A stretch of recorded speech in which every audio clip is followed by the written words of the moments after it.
Loss लेना इस game का सबसे आसान काम है। जी हाँ, सही सुना आपने। स्टॉप लॉस लगाया, हिट हुआ, निकले, कोई कन्फ्यूजन नहीं। असली कन्फ्यूजन स्टार्ट होती है जब ट्रेड आपकी फेवर में जाता है। क्या बैठूं, क्या निकल जाऊं, मुझे लग रहा है अभी और ऊपर जाएगा। जैसे ही बैठते हैं थोड़ा सा नीचे आता है, फिर घबराहट शुरू होती है, निकल जाना चाहिए था, ये रेट बेटर था, मुझे लग रहा है अब नीचे आएगा। इतनी कन्फ्यूजन्स होती हैं कि ट्रेड मैनेजमेंट सीखने में सबसे ज़्यादा डिफ़िकल्टी आती है। तो आज मैं मानस अरोड़ा आपको गाइडलाइंस दूंगा कि कैसे ट्रेड मैनेज करी जाती है और किस तरह बिगनर को क्या माइंडसेट रखना चाहिए अपनी ट्रेड्स को मैनेज करने के लिए। तो चलिए स्क्रीन पे चलते हैं। तो जैसे मैंने आपको इंट्रो में बताया, सेलिंग ट्रेड मैनेज करना सबसे डिफ़िकल्ट एस्पेक्ट है इस पूरी स्विंग ट्रेडिंग में, या कोई भी स्टाइल ऑफ ट्रेडिंग अगर आप फॉलो करें, इंट्राडे, स्विंग ट्रेडिंग, पोजिशनल, सबसे डिफ़िकल्ट एस्पेक्ट है ट्रेड को मैनेज करना। जैसे मैंने बताया कितनी कन्फ्यूजन्स आती हैं, इतने क्वेश्चंस आते हैं। लॉस लेना सबसे आसान है क्योंकि आपने स्टॉप लॉस लगाया और वो हिट हुआ, उसमें कोई ज़्यादा कन्फ्यूजन नहीं है अगर आप स्टॉप लॉस फॉलो कर रहे हैं। ट्रेड जब ऊपर जाती है, जैसे आपने अगर मान लीजिए यहाँ लिया और अब वो ऊपर जा रही है, फिर थोड़ा ऊपर जाने के बाद नीचे भी आती है, फिर ये रेड डे आता है, फिर इस दिन आप घबराते हैं कि मैं रखूं या निकल जाऊं, फिर ऊपर जाता है, फिर ये 3 दिन आपसे नहीं हैंडल होते। तो इतनी कन्फ्यूजन्स होती हैं। तो एक बिगिनर के लिए ये बहुत डिफ़िकल्ट है क्योंकि इसमें माइंडसेट स्ट्रॉन्ग चाहिए ऐसे फेजेस में बैठने का।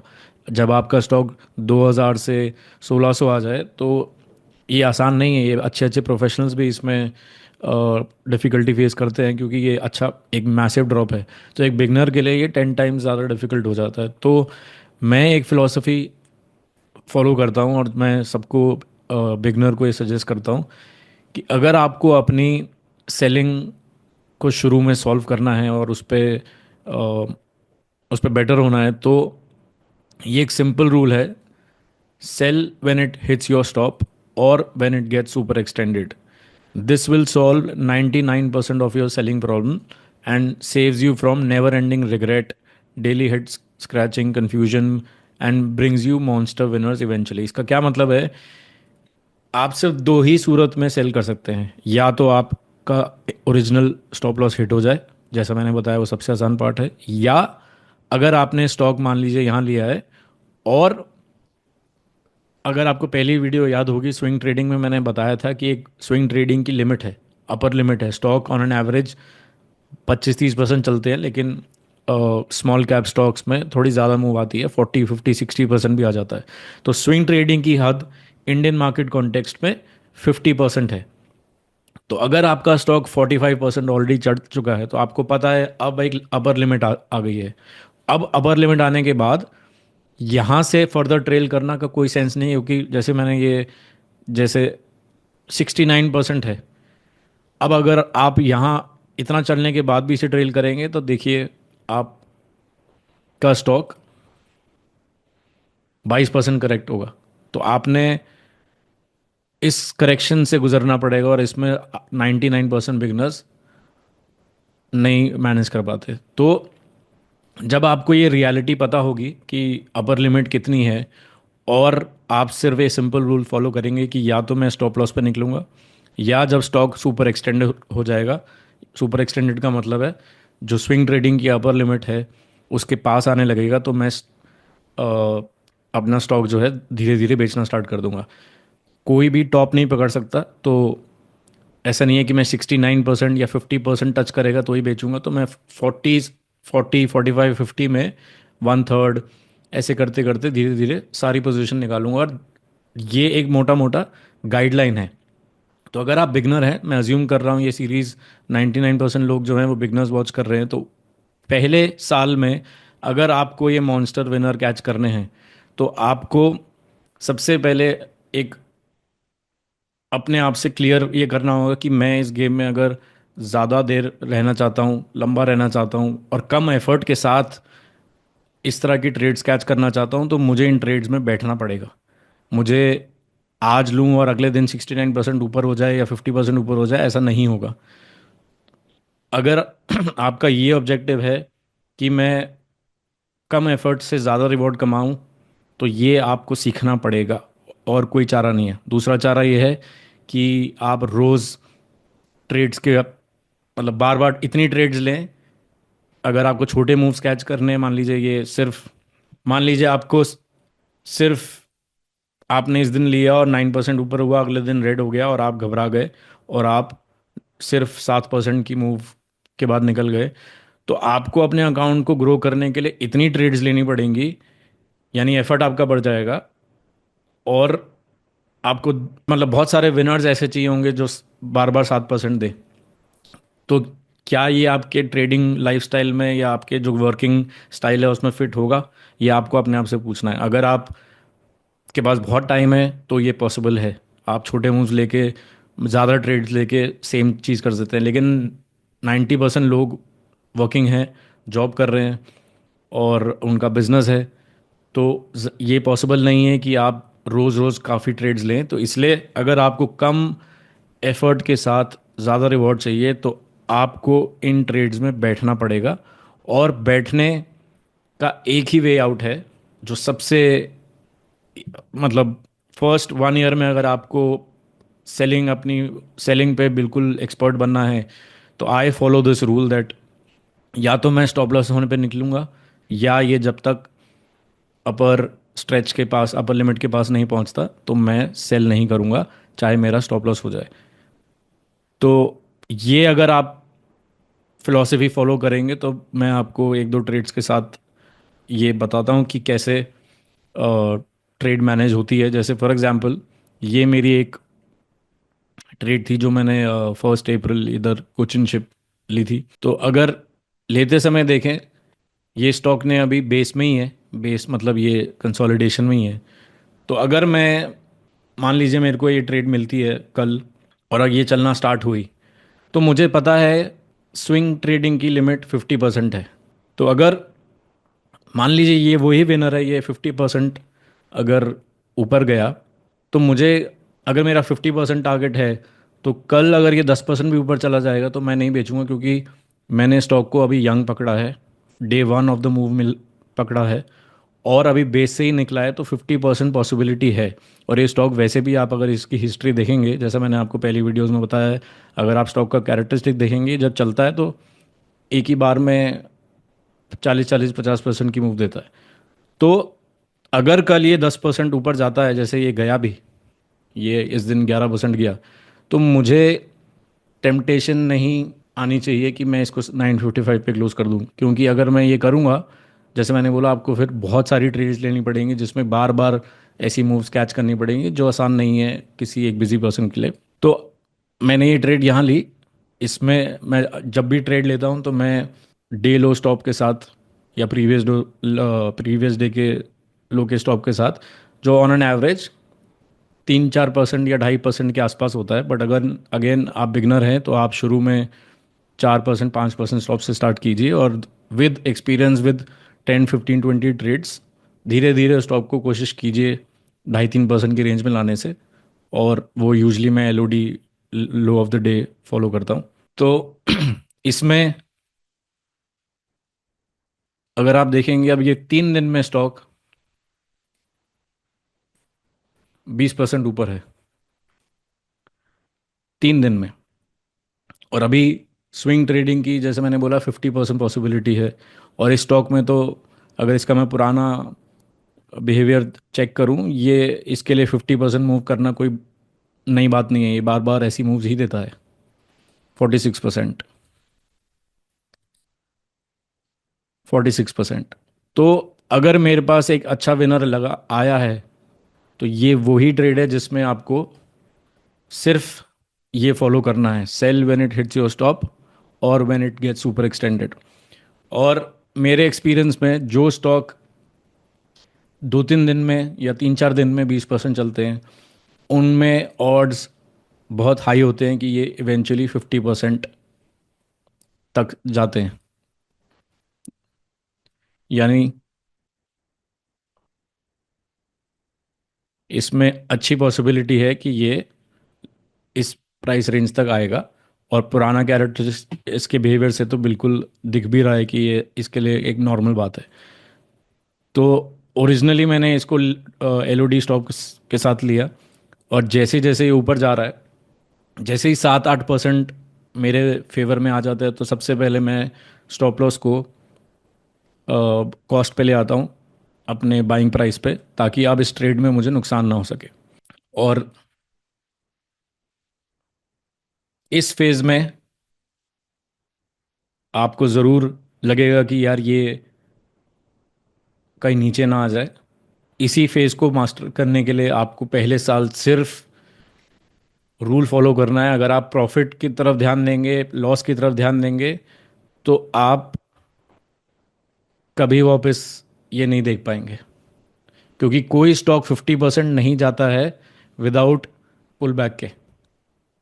बहुत ही रेयर होगा कि कोई स्टॉक सीधा 50% चला गया। अगर आपको 90% बिहेवियर देखना है, सारे स्टॉक्स 50% करने के बीच में पुल बैक देते हैं, तो इस पुल बैक में बैठना पड़ेगा और कोई चॉइस नहीं है।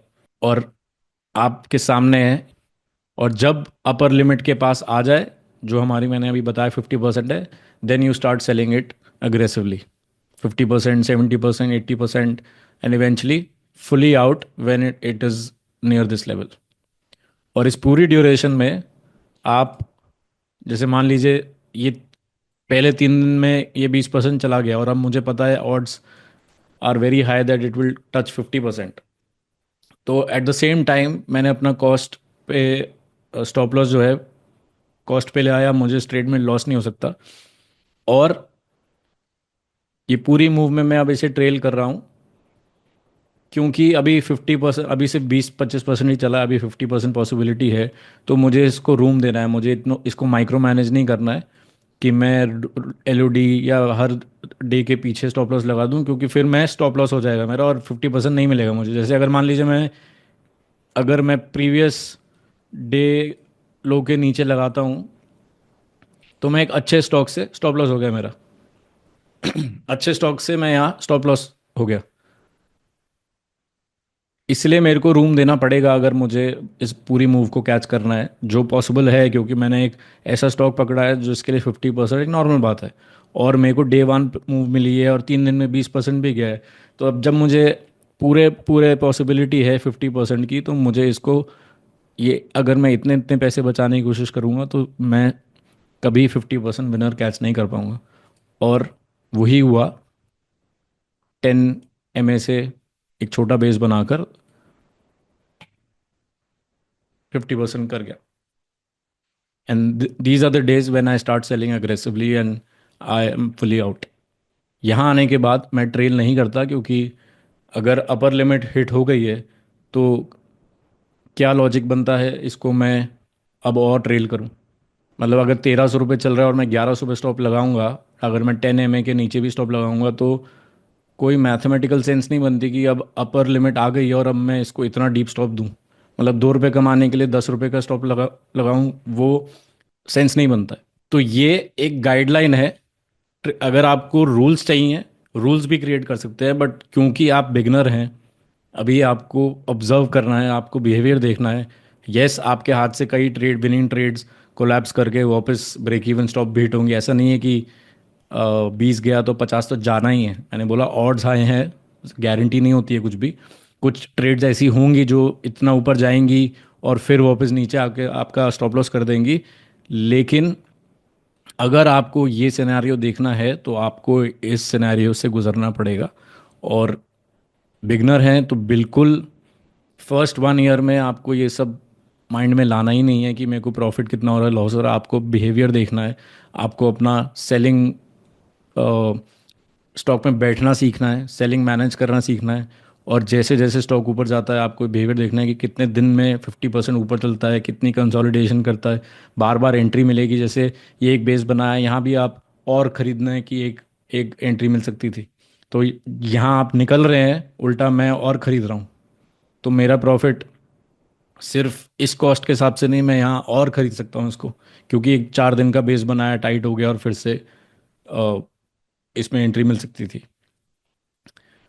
तो एक प्रोफेशनल अगर आपको बनना है तो फर्स्ट 1 ईयर में अगर आप यहाँ निकलेंगे और प्रोफेशनल की तरह नहीं सोचेंगे कि मुझे निकलना नहीं है, अभी तो 50% अपसाइड पॉसिबल है, मुझे और ख़रीदना है, एक नए नाम की तरफ भागने की बजाय इसी में अगर एंट्री मिल रही है तो मैं इसमें और डालूंगा और फाइनली सारा ऑफलोड करूंगा इधर।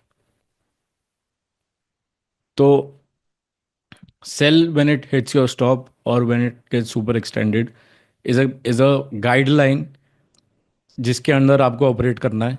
और after 1 year when you have not even 1 year, if 6 months you follow this, you will have many trades under your like in the six months you will have many trades. With that experience you can improvise and you can create your own sell rules. Like for example, some after experience some create the rules of selling on R multiples. Like वो भी valid है. आपने अगर मान लीजिए 4% stops के साथ लिया तो 3R यानी 12% ऊपर गया तो आपने थोड़ा बेचा, 5R 20% ऊपर गया तो थोड़ा और बेचा. वो भी बिल्कुल कर सकते हैं. लेकिन अगर आपको ये पूरी मूव्स, और जैसे मैंने बोला पहला प्रिंसिपल ही मैंने ये बताया था, अगर आपको लो एफर्ट ट्रेडिंग करके हाई रिवॉर्ड चाहिए तो आपको मूव्स को कैच करने के लिए इनमें बैठना पड़ेगा. और ये माइंडसेट चेंज करना पड़ेगा कि मैं 10% मूव आ गई है मैं निकल जाता हूँ. आपको और ख़रीदने का माइंडसेट क्रिएट करना पड़ेगा कि अभी तो विनर स्टार्ट हुआ है, इसी में एंट्री मिलेगी, मैं पूरा 50% मूव में डबल ट्रिपल एंट्री करके निकल सकता हूँ. तो ये मेरी एडवाइस है, गाइडलाइन है जो आप इनिशियली फॉलो कीजिए.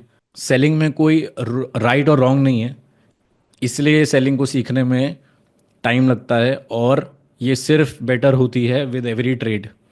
जैसे मैंने शुरू में ही बोला कि सेलिंग में अगर मैं आपको रूल दे दूं कि बस ये आप 3R 5R 7R पे निकलिए तो शायद आपका 3R 5R 7R सिर्फ यहीं हो जाएगा इन 3 दिनों में ही. फिर आप बाद में बोलेंगे कि यार मैं तो बहुत जल्दी निकल गया और स्टॉक तो डबल हो गया, वहाँ से 22% पे निकल गया, वहाँ से अनदर 22-23% की मूव आ गई. फिर यहाँ ये रिग्रेट आएगा. कुछ केसेस में हो सकता है कि 22% ऊपर गया और आप निकल गए और वो कोलैप्स कर गया तो आप खुश होंगे कि यार अच्छा मैंने बेच दिया. इसीलिए there is no best thing, there is no right thing, there is no wrong thing. 50% moves catch करने का यही एक सिंपल वे है कि you have to follow sell when it hits your stop or when it gets reaches 50% and then I will sell it. So with experience you can create all these rules. ये भी मेरी एक trade है ई pack, और ये straight up सीधा 3 दिन में, 2-3 दिन में 20%. और जैसे मैंने बोला odds are very high after a 20% move in 3-4 days. It is very high possibility that it will touch 50%. और ये सीधा 6 दिन में 50% and I'm fully out. In these 3 days I start selling 50% here and then eventually whatever is left एक धीरे धीरे करके सारा निकाल दिया. और यहाँ आने के बाद ट्रेल का कोई लॉजिक नहीं बनता क्योंकि इवेंचुअली वो हिट ही हो जाता है. और आपका टाइम, आप देखिए आप 16 सितंबर को यहाँ ये इधर निकले और आज 10 अक्टूबर, लगभग 10-15 दिन बाद भी स्टॉक वहीं है. और तो आपने कुछ गेन भी नहीं किया और आपके कैपिटल भी ब्लॉक रही. तो स्विंग ट्रेडिंग जैसा फर्स्ट वीडियो में था, अगर आपको लिमिट पता है, आपको हद पता है और वो अगर लिमिट अचीव हो गई है तो स्टॉक को ट्रेल करने का कोई मैथमेटिकल सेंस नहीं बनता. वहाँ से निकलिए और दूसरा स्टॉक ढूंढिए जो ये कर सकता है. और अगर आप यंग मूव पकड़ रहे हैं, विद इन बेस मिल रही है आपको और पहले दिन ही आपको एंट्री मिली है तो 50% पॉसिबिलिटी है अगर 20-30% की मूव 2-3 दिन में आती है तो ऐसे स्टॉक को निकालने के बजाय और ख़रीदने का माइंडसेट बनाना है तो आपको ये रूल फॉलो करना पड़ेगा.